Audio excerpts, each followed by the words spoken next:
The commentators and presenters' story is at 3. But before all that, what a year for Formula One. It was a season like no other. An unfolding story so full of twists and turns it could have been the product of Hollywood. A script that brought together flesh and metal, emotion and power, the greatest car chase ever. It dealt in fantasy, in impossible happenings, unpredictable at every scene. Old favourites returned to the stage to show they'd lost none of their lustre. Some stars dimmed, reduced to mere extras, as we embraced new heroes with familiar names. We cheered for the underdog, a celebration cut short. Like an action movie, it kept you on the edge of your seat. Bravery, excitement, glamour, a life out of reach. Subplots evolved, storylines changed, triumphs and pitfalls, a love story gone sour. Heroes and villains switching in a moment. It had to be scripted. An epic tale requires the perfect backdrop, and this one was altered with every episode. Some of these supporting stars came with stripes, greeted with a warm fanfare.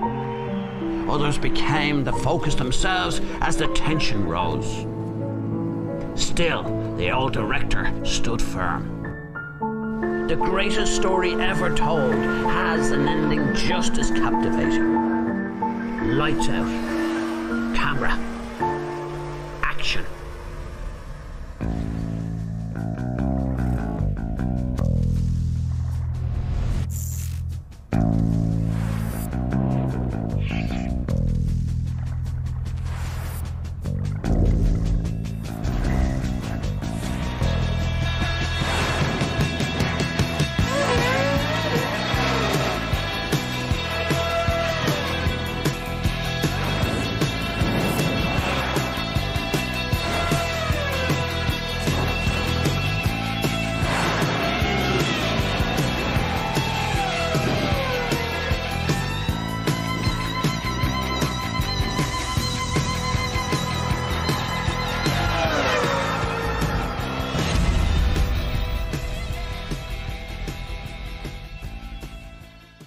It's beginning to look a lot like Christmas everywhere you go. Take a look in the 5 and 10, glistening once again, with candy canes and silver lanes aglow. Happy Christmas, Oh, boys. lovely. I've got you some genuine, beautiful Irish coffees, just to warm the cockles of your heart. I've always wondered what you got in your head. What is it? I wouldn't ask. Anyway, happy Christmas to the three of you. Let's reflect on what was an amazing Take it F1 easy. season. I mean, all the chats a year ago from now was about 6 world champions on the grid. We'd never seen that before, had we? And we'll probably not see it again for quite some time, but it did give us an amazing season. I think that if you look, those 6 world champions, apart from Michael, actually, they all delivered. I thought the unpredictability of the season made it, for me, a standout year. I think what was amazing when we look back at the start of the season was Ferrari, wasn't it? You know, this is the team, the classic Formula One team. They've got so much resource, so much money, so much history behind them.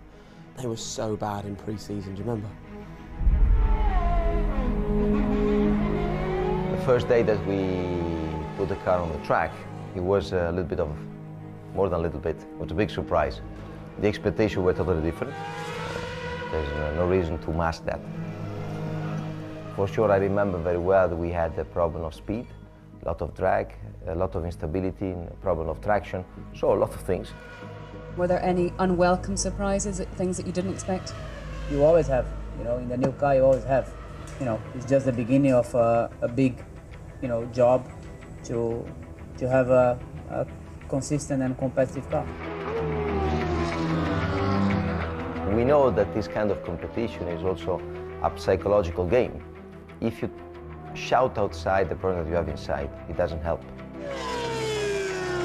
It was a moment where we had to regroup and try to solve. Knowing that you don't have any magic touch, you cannot solve the things from one night to the morning after. I think that was, I would say, the most difficult moment of the season.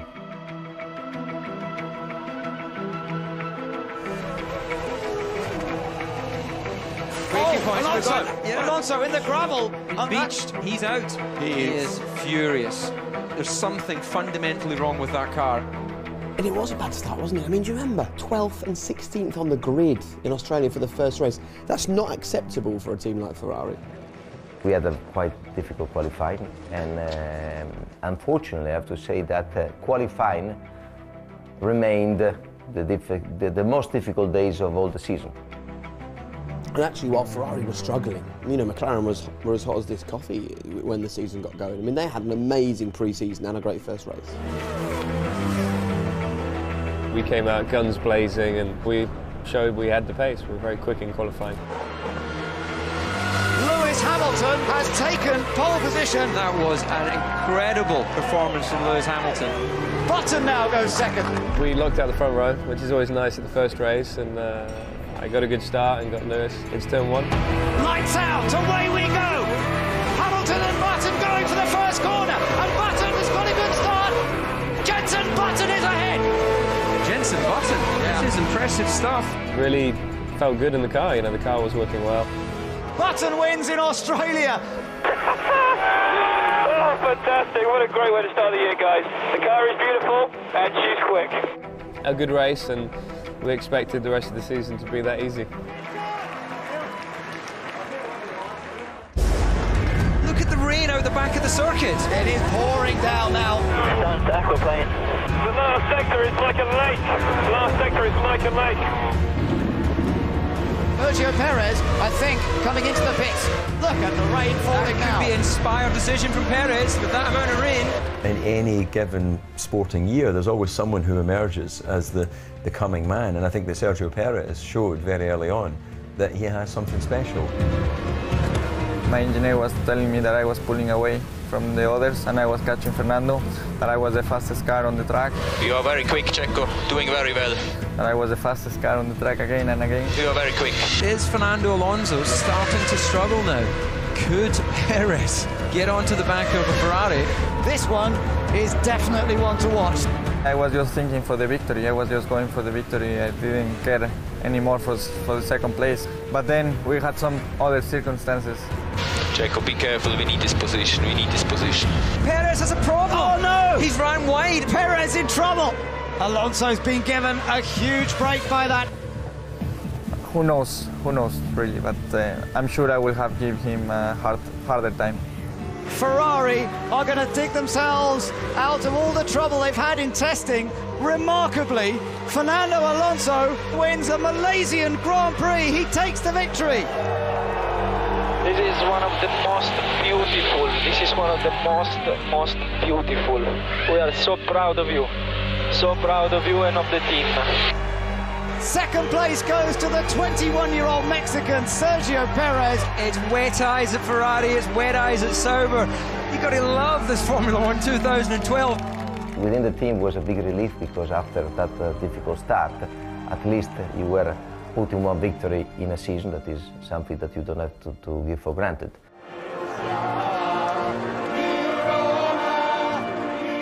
A tough time, obviously. Ferrari, when things goes well, everything is exaggerating, and when things goes bad, everything is dramatic. And I think it's not affecting us, but any win or any good result in this first part of the championship that we are struggling a little bit, for sure make people happy working tomorrow in Maranello 8 o'clock.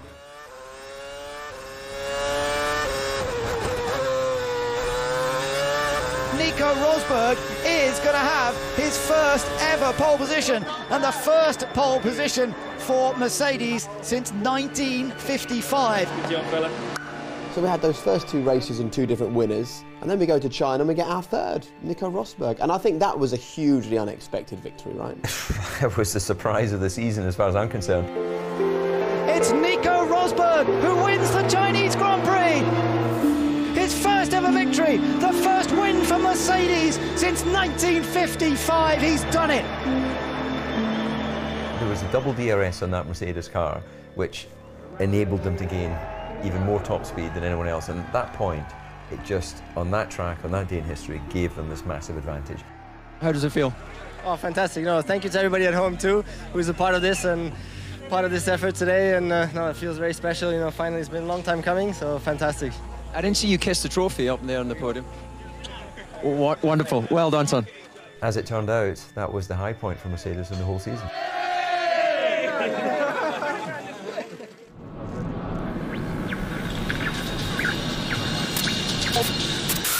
Security stepped up at the Bahrain Grand Prix as anti-government protesters call for 3 days of rage. This is not the image of burning rubber that Formula One organisers will have hoped for. I don't believe the Grand Prix should go ahead. I genuinely believe that this race is a force for good. Tear gas, stun grenades, protests on the streets, petrol bombs. It's not what F1 must be associated with, is it? It's nothing to do with F1. I'm here to race, and that's all I have to say. Until we went to Bahrain, Red Bull had one podium, and I remember the newspaper headlines. Has Adrian Newey forgotten how to design a fast car? What's happened to Red Bull? We were in a luxury position 2011, winning so many races. It was never expected, you know, when we got to the track that we come to the circuit and win. But we were always, you know, in a very strong position, and in a way, I probably now have to admit that you get not used to it, but somehow maybe in the back of your head you have the expectation to fight for the win, to be able to do that. And at the beginning of this year we weren't. We simply were not in the position to, you know, fight for victory. Sebastian Vettel has not only had a terrible qualifying, he's now had a terrible start. He's down in 15th place. He took it remarkably well. I mean, he knew that it was a long game and it was a question of picking up the points on the days you couldn't win, you know, maximising your chances. Unfortunately, Malaysia, we had an incident with Karthikeyan and lost points there.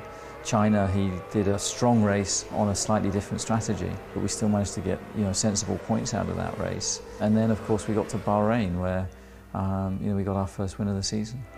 This is wonderful racing, and Vettel has certainly not got it all his own way as he tries to take his first win of this 2012 season.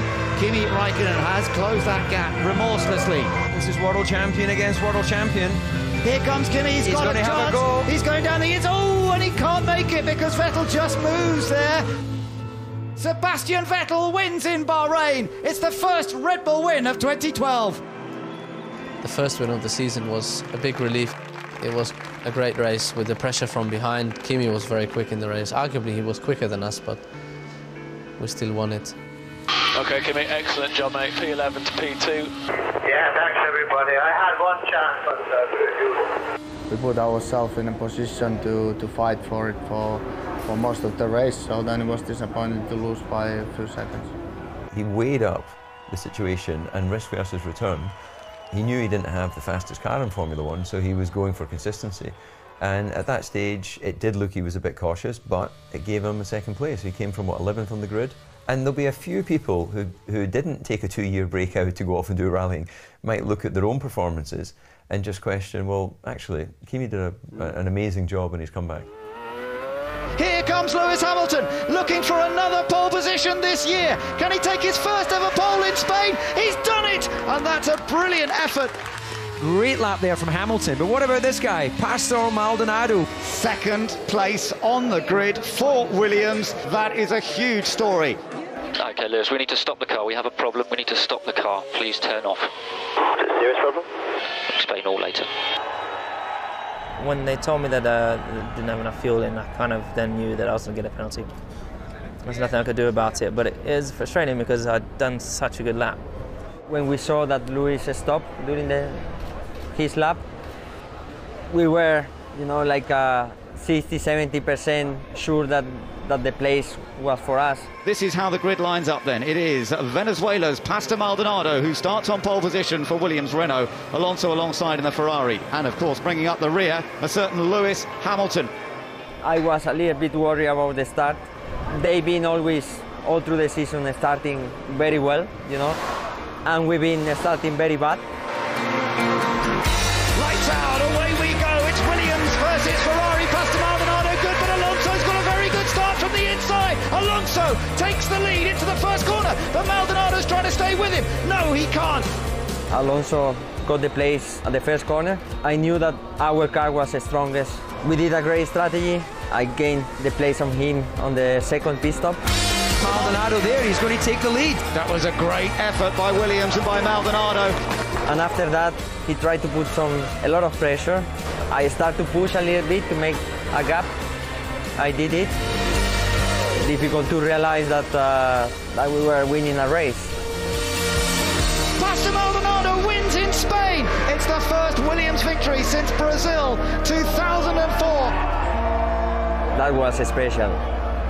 Even when Fernando and Kimi take me on the shoulders, that was so good.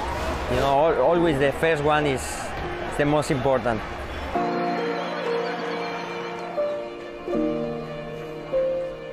I didn't think Williams had still got their mojo. I didn't think that they could actually become winners again. And Maldonado, he was no big star coming into this. He was a pay driver.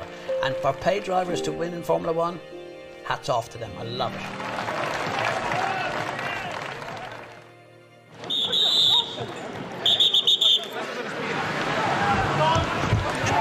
I was in the garage, at the moment. So it was so scared for everyone.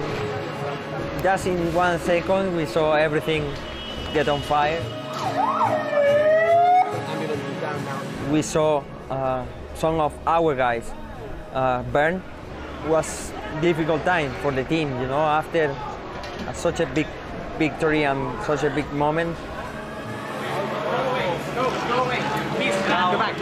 Off that amazing high of victory, then we had the shock afterwards, where they had this fire in the pit box, which I think showed the best of Formula One, actually, because all of the teams came together with the fire extinguishers and really showed that in difficult moments like that, Formula One is a small community.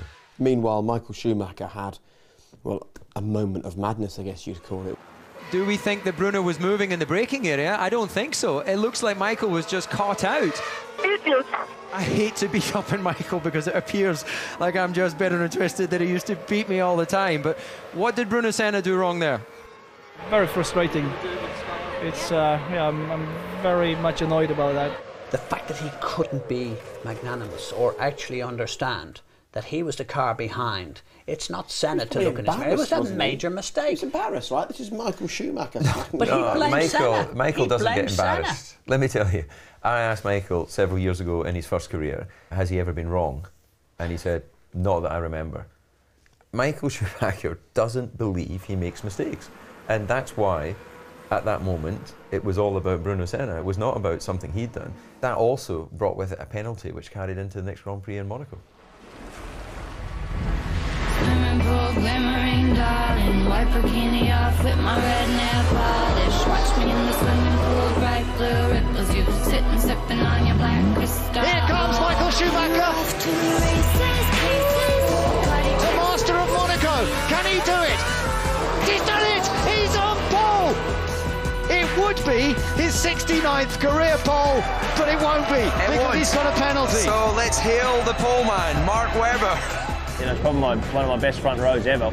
It's not often that Seb can't react to anything that I'm doing, and he was really struggling to match me that weekend.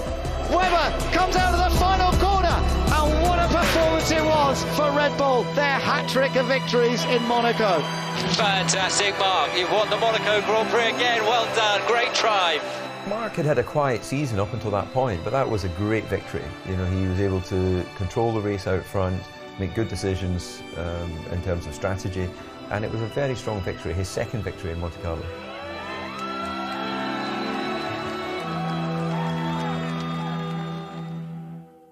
Take that bottle and make it! Sebastian Vettel surges into the lead. Hamilton being asked to push, and he certainly has closed up the gap. This is it, boys. Do your best. Oh, and there's a problem. Now he knows he's got to take everything he can out of the tyres. Let the party rock.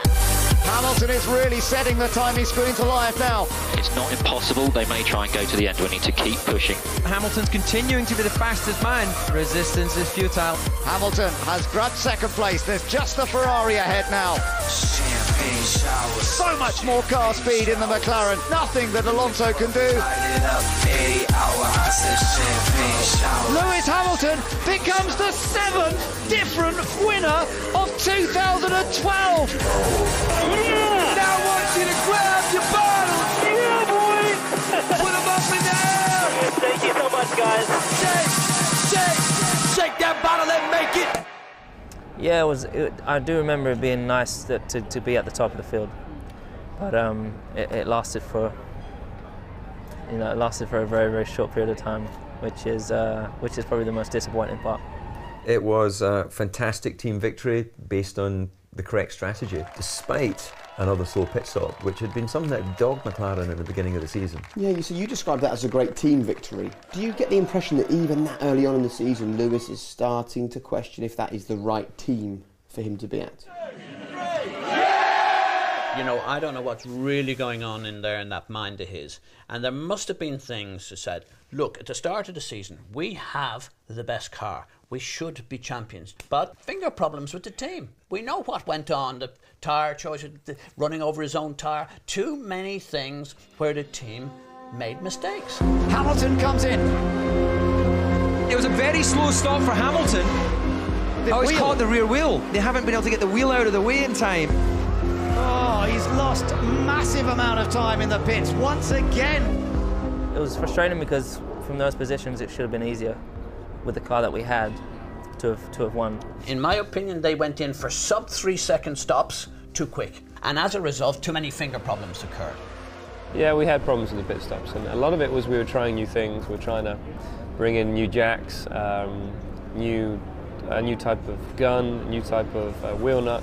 There were so many things that we were trying, and it was maybe just all a little bit too much at once. Was it worth it? Would have been nice to have done it over the winter. Is it possible to lose the chance to fight for a championship after only 6 or 7 races of the year? Because it felt like this was the point where Jensen's attempt to be world champion fell away. Don't have, the pace. We've got too much understeer in the car. Let's work that one out. Button is back in the pits. Does that mean it's over? Was Jensen thrown in the towel? Jensen, Button, 10th. You don't have 3 bad qualifying sessions and understand what's going wrong. Hamilton, and look how he's going to be lapping Button in a minute. Where's he gaining on you? Everywhere. Not a lot to say about that really, is there? As you've probably seen on the TV screens, Lewis has won the race. Today I was probably 1.5, 2 seconds off of the pace of the leaders. And I don't think I've ever been that before, especially in a car that's won the Grand Prix. I don't understand why we're getting so much locking. I mean, the locking is unbelievable. It's everywhere. I don't know if the circuit changed or what, but I just couldn't slow the car down. The conversation I'd have with Jensen would be quite colourful. I'd want to know what on earth's gone wrong. 4 points in 4 or 5 races, you win the first race, your teammates just won the race. Yeah, a really tough part of the season. We thought it was tyre warm-up issues, and when the pit lane has tyre warm-up issues, I always have even bigger issues. And it's something I struggled with since 2009. At which point of the season did you think that your championship chances were over? Pretty early on when I was asked the questions, but you're never going to turn around and say, yeah, it's over for me, the championship. You've got to be very careful with what you say. You know, you've got to keep these guys positive. They're working flat out. You turn around and say, no, we're not in it anymore. You know, it's not a positive attitude, and it's not the right way to be. But it was always going to be difficult, you know, even after sort of Monaco, Canada time.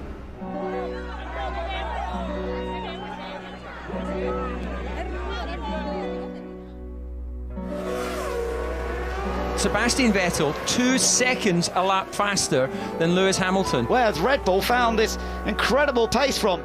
Sebastian was in a league of his own that weekend. He got the pole and then he was something like 20 seconds in the lead. He was at one stage 2 seconds a lap quicker than the opposition, and arguably it was our most competitive race.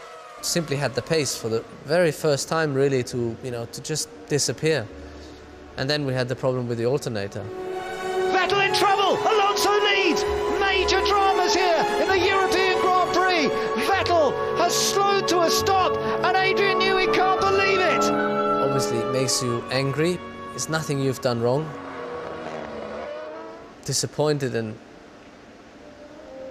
angry that we didn't finish the race. Hamilton could be under pressure here from Maldonado.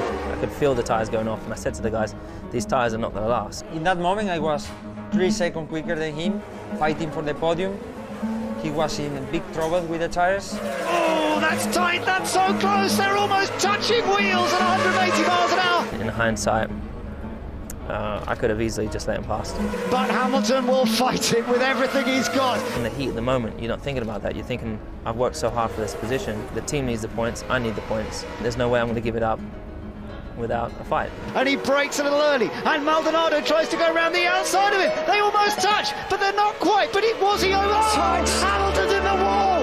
I didn't expect Lewis to defend and to put me out of the track. I didn't expect that from him. Hamilton in the timer, he's out of the European Grand Prix. He beats the steering wheel. He cannot believe what has just happened. But then sometimes you just have to remember which driver you're racing with. Next time, if I will be in the same position, I will do the same. Astonishing drive from Fernando Alonso. That's great, brave stuff.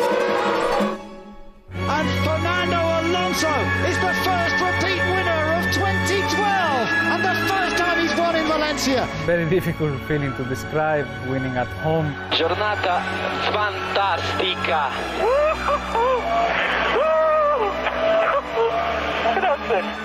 I thought this moment I will try to remember for many years. I know that it will be on my mind for many years. So I try to enjoy every single moment. I try to feel the emotions from the fans, from the team, from everybody. I believe the best race of Fernando of the season, even if I have to say that Fernando this year was really performing very, very well. He came from 11th and he won that race and really showed that Ferrari, had developed that car. For me, that turned his season round because then he became a championship contender.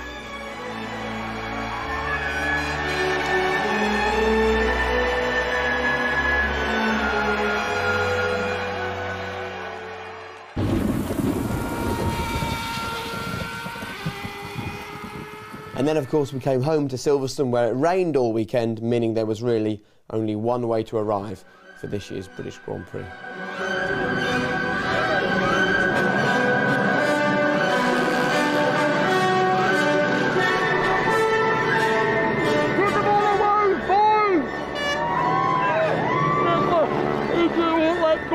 He can't win. Everyone's in the campsite. Drivers walking around the track. I love the British Grand Prix. That's crazy, man. So we'd had our weekend high, and then it was Mark Webber's turn to have a high point, wasn't it? What did you think of that race weekend for him? There's something about Silverstone and Mark Webber, it brings out the best in him. Lights out, away we go, and it's a good start from Alonso and Webber. Oh, he just gets in front of Webber. The race itself was boring probably for people to watch, but it was a very good battle in terms of every single lap, because with Fernando you're not going to get any free half-a-second chunks off him because he's always consistent with his times. Webber's going to try and go down the outside into Brooklands for the lead. It's Mark Webber side by side with the Ferrari. He's done it. I had to make sure I got the move done, and I know that section of the track very well, obviously, so it was I was confident I'd get the job done, and we did. Brave pass around the outside into Brooklands. Mark Webber, he is going to win the British Grand Prix. He needed that. It brought him back into the hunt within the championship. And while Mark Webber was picking up the win, Fernando Alonso was also on the podium, finishing second there. He won in Germany, he came fifth in Hungary. He was always in the hunt for the points. Alonso takes his third win of 2012. Lewis Hamilton comes through to win the Hungarian Grand Prix. The championship leader Fernando Alonso in fifth place. And all this consistency, picking up point after point after point, it left him 40 points ahead in the championship battle. Was Seb driving like a man under pressure at this point, do you think? I mean, there was that overtake around the outside of Jenson Button, four wheels clearly off the circuit, 20-second penalty. Sebastian Vettel trying down the outside, trying to outbrake the McLaren, but can he get turned in? No. Racing for second, he's done it. Yes, gentlemen, the FIA are aware. I think that a lot of what happens in a Grand Prix is just reactive, and he tried to go around the outside of Jenson. Jenson very fairly gave him as much space as he needed to. And at this point, the message was clear to Sebastian Vettel, and it was, if you want to be the third ever hat-trick world champion in the history of the sport, you're not going to have it all your own way. You've got to fight for this title. I think we were very pleasantly surprised from the start of the season how many real contenders there were. We know clearly we had 7 different winners in the first 7 races. So this time it had changed. He had to get a grip of this thing. He really needed to get this championship by the scruff of the neck if he was ever going to feature in the outcome. We're getting ready to go for the Belgian Grand Prix.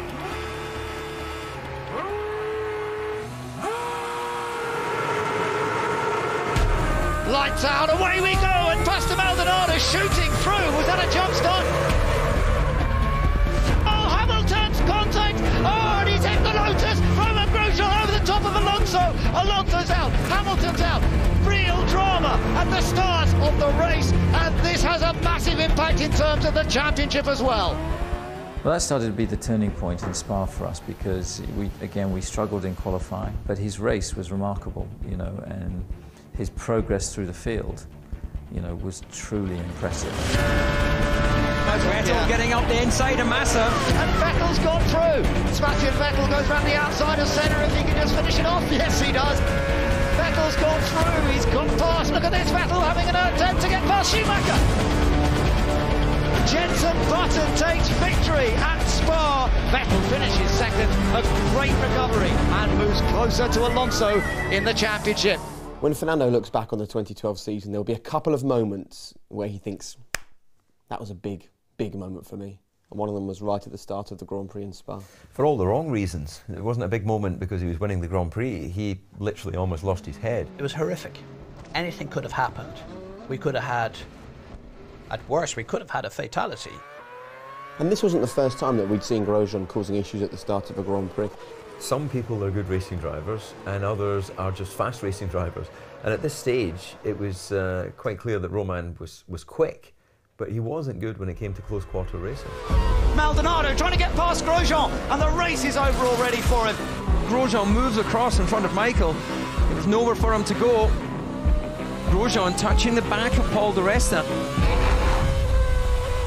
And Lewis Hamilton left that weekend having been knocked out on the first lap, but the real talking point for Lewis Hamilton after Spa was this tweeting of the telemetry. He was clearly frustrated in qualifying. He and Jenson Button had gone a different way with setup on the car, and he decided to share confidential McLaren information with 1 million Twitter followers. When Lewis looks back on this season, that for me should be his lowest point. I don't care how good he is, he needed to be reprimanded. I don't think he was reprimanded by the team, and I do also feel that was absolutely the start. If anyone wanted to look back and say, where did the thing of Hamilton leaving McLaren start from? That's the start. And Alonso trying to go round the outside of Vettel. He's on the grass! Alonso's on the grass and he gets back on! Okay, that's enough. No, that's enough. We saw that. It's very clear what happened. Drive through for Sebastian Vettel, and that has a big impact in terms of the World Championship.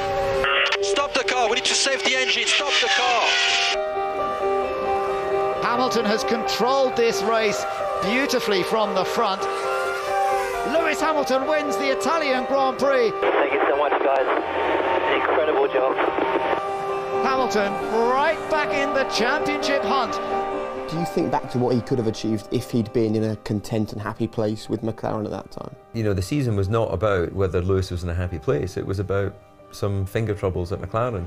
You know, that Grand Prix, as he's off winning the race, of course, Jenson Button was parking the car with a reliability issue. And of course, it was the week building up to the Monza Grand Prix that you'd announced to the world that you believed Lewis was leaving. Did you think that at that time his mind absolutely was made up about walking away from a team that had given him another win that weekend?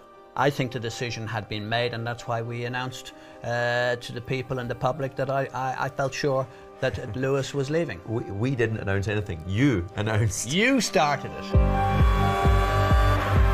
Hamilton has been in a class of his own all weekend, hasn't he, David? We've got a problem for Hamilton. Hamilton's in trouble. He's lost drive.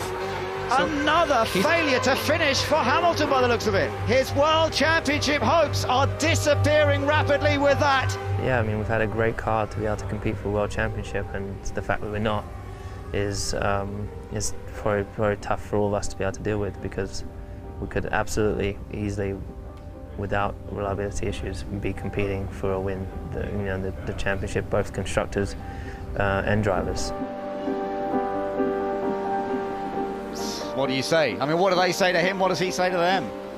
With the loss of Lewis Hamilton from this race, it's all been straightforward for Sebastian Vettel. Yes! We did it! I think he'd made his mind up. Things turned away from him, and that was the sign he said, I'm out of here. It just became clear that I wanted to try something new. I was going to go for it. And then I called Martin, which was the hardest, most difficult call that I'd ever had to make. The Formula One racing driver Lewis Hamilton has left the British racing team McLaren and signed for their rivals Mercedes. It brings to an end the former world champion. This leaves a big question mark over the future of Michael Schumacher, the man Hamilton's replacing at Mercedes. At some point, it's good to say goodbye, and it might this time even be forever. We hadn't considered what else that would create, and yet we had Michael Schumacher having to suddenly leave Mercedes and Sergio Perez suddenly getting the seat at McLaren. I think there was a rush, which there always is. It's a domino effect. One person makes the move at the top and it all flitters out down at the bottom, and that's what happened. Perez, once again, the young Mexican driver, has starred here today. Yes, Checo, yes. Fantastic, Checo. Great. Middle of July, more or less, is when the first contact came from McLaren, but I didn't pay too much attention because I never thought Lewis was going to leave the team, so I didn't want to make too much expectation on that. We were very surprised to see Perez because I thought Paul di Resta had a decent shot at that McLaren seat. I've got no hard feelings because at the end of the day my paths might cross in a year, they might cross in 10 years' time, and it's what it is. You know, you've got to deal with what you're dealt with in life, and you know, I'll just keep pushing, try and keep myself in the framework for these drives in the future, do my job on track, and hopefully that'll do the talking for me. In Spa and in Japan, unfortunately, we didn't do even a corner. And somebody's off already. Is that Alonso? Contact with the Lotus. Kimi, I think. 0 point into races, that was really a massive hit on the championship. Oh, Roman, what are you doing? Maybe we have two separate starts, one for him, one for us. So many first corner incidents, he just rear-ended the back of Mark Webber. I didn't see the delta speed with Mark Webber in front and touch him, so At which point did you think that your championship chances had come to the end? I think Suzuka was quite tough, yeah. I think that there was a very good chance for me to get a good result there. Wow, that was a lot of points that was missed out, and you know, Fernando obviously didn't finish. Seb won. 53 laps, an amazing car. Thank you for that, boys. He was on fire that weekend. I mean, he got the pole and then was truly dominant in the race. Our biggest problem in the race was slowing him down. Vettel, it's a hat-trick of victories. Compared to the car we had at the beginning of the season, I was able to play a little bit more and manipulate the car more to the way that I like. And Sebastian Vettel's going to do it. He's going to win all 4 races in Asia. Good job, mate. 4 wins, 4 races, 100 championship points. That's an amazing achievement. It was. You know, Red Bull had really hit form. The developments they brought to Singapore had released some performance in the car. It was like watching 2011 again, the way Sebastian was able to throw that car around. And that run of 4 victories brought him right back into the championship.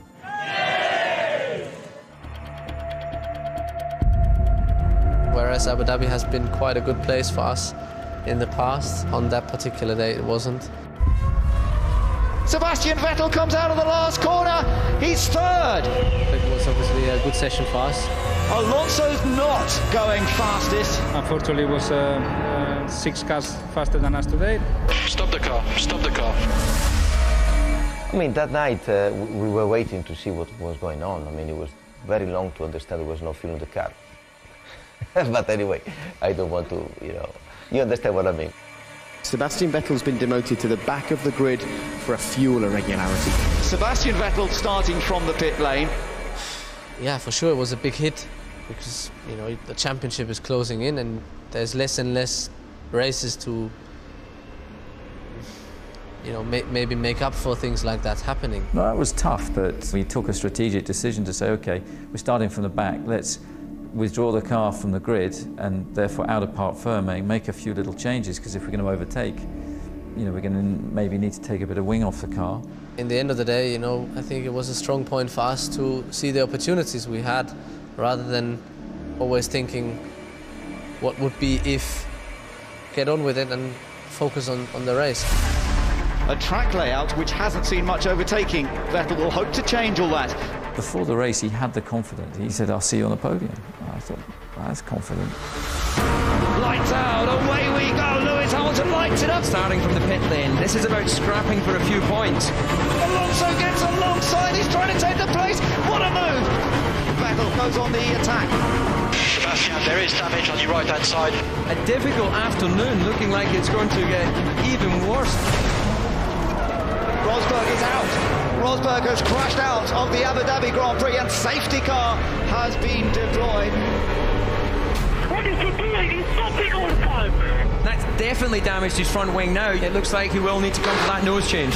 So then he's had a wing change, he's at the back of the grid again for the restart, and then started to come through the field. Now, can he challenge on the restart? Vettel gets the line, Grosjean's still there! Vettel eventually gets it. Hamilton's in trouble! What is going on? Kimi Raikkonen leads the Abu Dhabi Grand Prix. Alonso goes up into second place. He's got past Maldonado.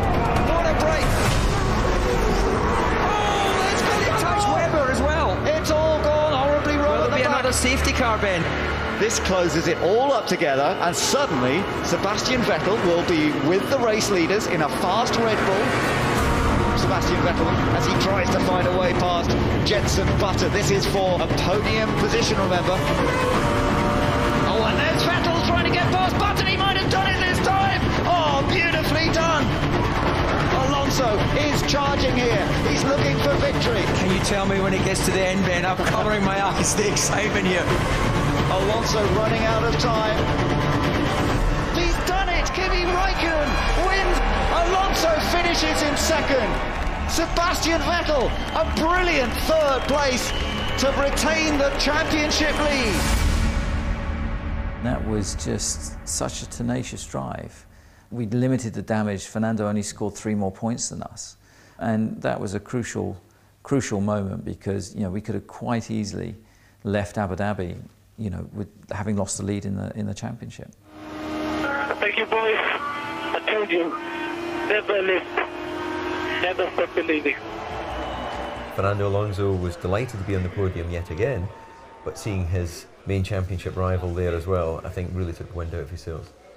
Well, it was not easy from the emotional point of view to handle, because you felt that we didn't take the opportunity that he was given because of external things that we were not able to control.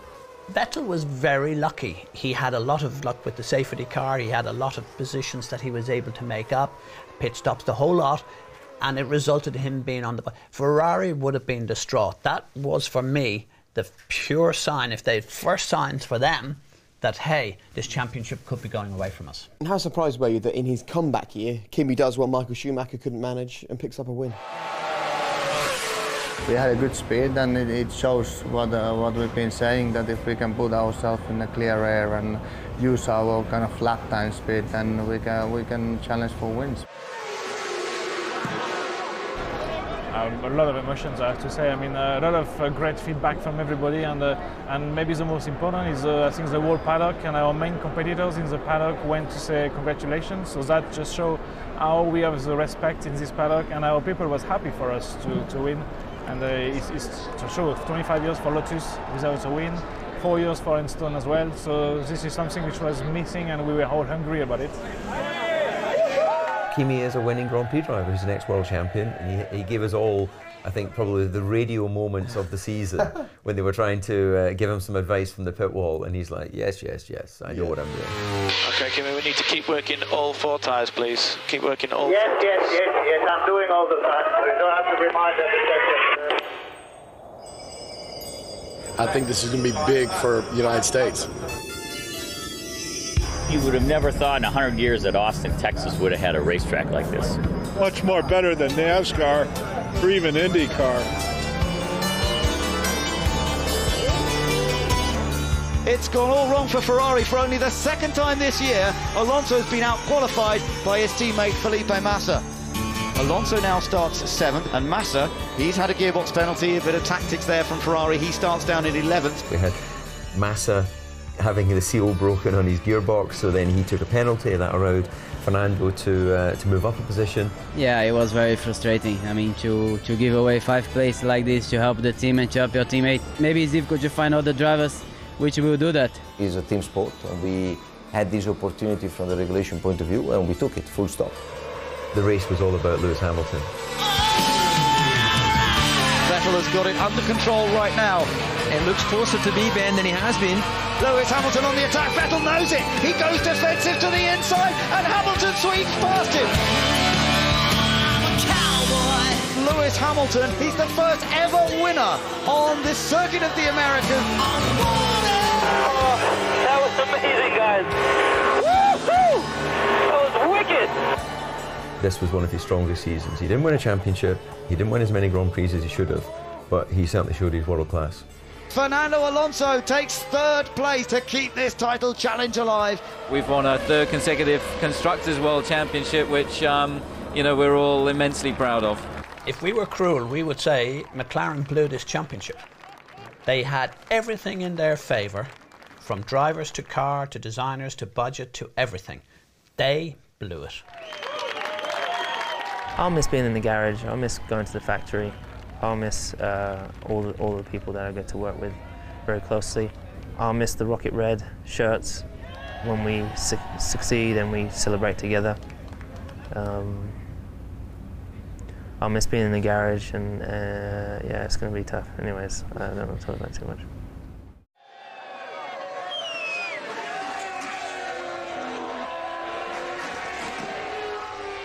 In some ways, it was right that a remarkable season came down to the very last race.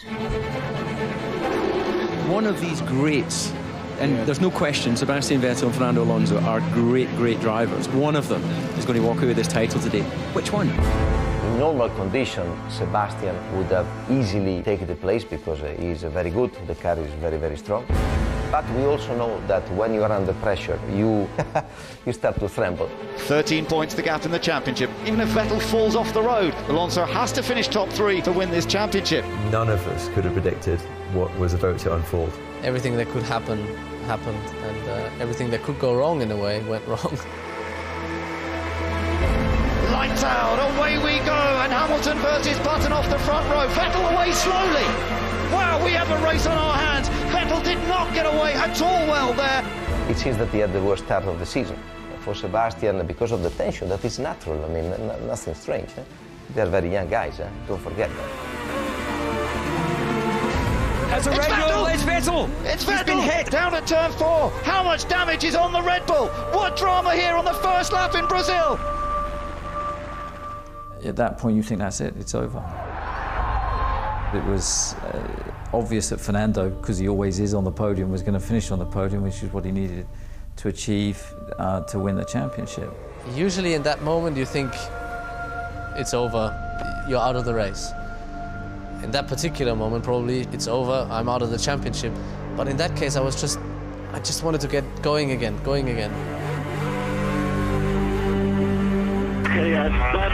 someone hit me. I'm coming back.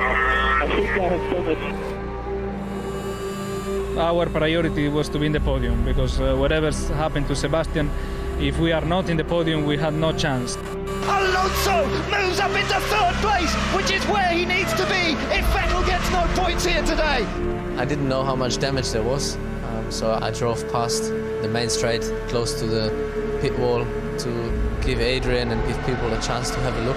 Sebastian, there's visible damage, but stay out to see how the car behaves. We cannot fix it. It's not front wing. We cannot fix the damage. There was a lot of damage to the exhaust system and the aerodynamics in that part of the car. But then he started coming back. Vettel's just done a quick lap faster than anybody else. This isn't over yet. Alonso's gone wide. Alonso's gone wide. Hulkenberg's gone past. Vettel's just trying to pick them off one by one. Fantastic by the Red Bull. He was determined that he wasn't going to let the championship slip away. I just kept going. Surprisingly quickly, I was behind Fernando. Look at Hulkenberg challenging Hamilton for the lead. Oh, no! Oh, they've made contact! Hamilton and Hulkenberg! And now that's going to be Button leading and Alonso in second place. Hamilton's final race at McLaren ends with a damaged car. Sebastian, the radio does not work. The radio does not work. It was too dry for Inters at that point, so we had to stick to our basic rule of we've got to fit the right tyres for that moment. This is a crucial call for Red Bull to keep him on slick tyres. That's a brave decision from Red Bull. And within 30 seconds it started to rain. Box, box, box. His radio had stopped working. He could hear us, but we couldn't hear him. They didn't have the tyres ready. Look, it just took so long to get them on. Vettel's obviously made the call. The team haven't heard him. And he arrived in the pit lane, and then it was like, well, what does he want? It must be intermediates. If they finish where they are now, Alonso would be world champion. Again, at that stage, you think, that's it, it's gone. And you think it's all over. But then again, Sebastian started coming through. Brave cut back into the inside. And he got himself back into that vital 7th position that became 6th when, surprisingly to all of us, Michael Schumacher waved him through. Michael Schumacher. His gift in his last race is he doesn't put up any resistance at all to his young German friend. We were really hoping that it would have been a better fight, but I think that Michael finishes his career there. He didn't want to be seen the one that was keeping the world champion behind. Sebastian, this position is good enough. Your current position is good enough. 10 laps to go, I had the call that where we currently are is enough. But still I tried to push because maybe, there's some odd situation, someone spins. Andres has had a crash. They are behind safety car. There will be no further changes. Jenson Button takes victory.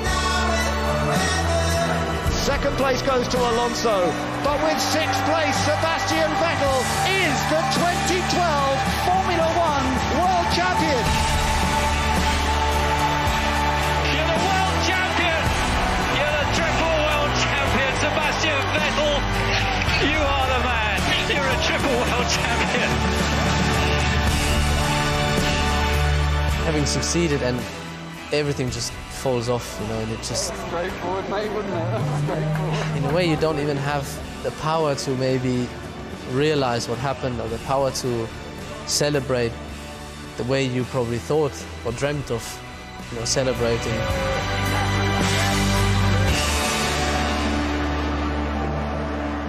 If you put yourself in his shoes, I think that he knows, and he knew at that stage, that he would have deserved the championship. We proved that with a car that is a little bit slower than the others, we can win the championship. With a car that is same as the others, probably we win the championship few races before the end. And with a car that is a lot slower than the others, we fight until the last race. I think we have probably seen the best of Fernando Alonso. That's his strongest ever season in Formula One. He didn't win the championship, he's won it a couple of times before with Renault, but he was the most complete driver. The way he motivated the team, the way he raced, he took some big risks. The only 2 non-finishes came because other people ran into him. Sebastian Vettel, he is the 3rd driver in history to have taken 3 titles in a row. This is the incomparable Fangio. Calm and courageous, daring yet relaxed. To prove beyond all doubt his claim to immortality as one of the greatest drivers the world has ever known. I grew up hearing about Fangio and I thought no one will ever do that. But Michael Schumacher's done it today. This is history.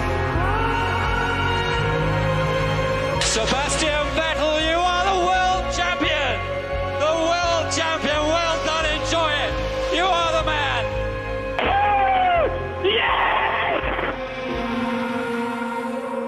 Rather than to look up in a certain book, check the number, look, I have done this, we have done this. That's not what it really is about, it's looking back, thinking of the race in Brazil, looking back, standing on the wall in Japan, looking back, crying and feeling completely empty in Abu Dhabi. This is what you you know, was what no one can take away from you. And I think this will last probably until the last day I'm on this planet, and we'll say goodbye at some stage. It's only a great driver in a great moment is able to deliver that package. For me, he will in time become one of the real greats of our sport.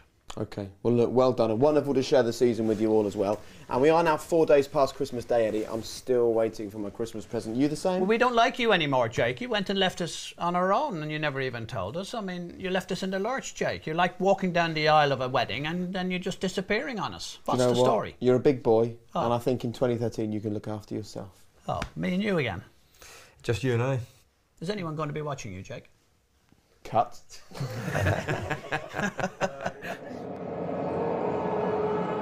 Lights out!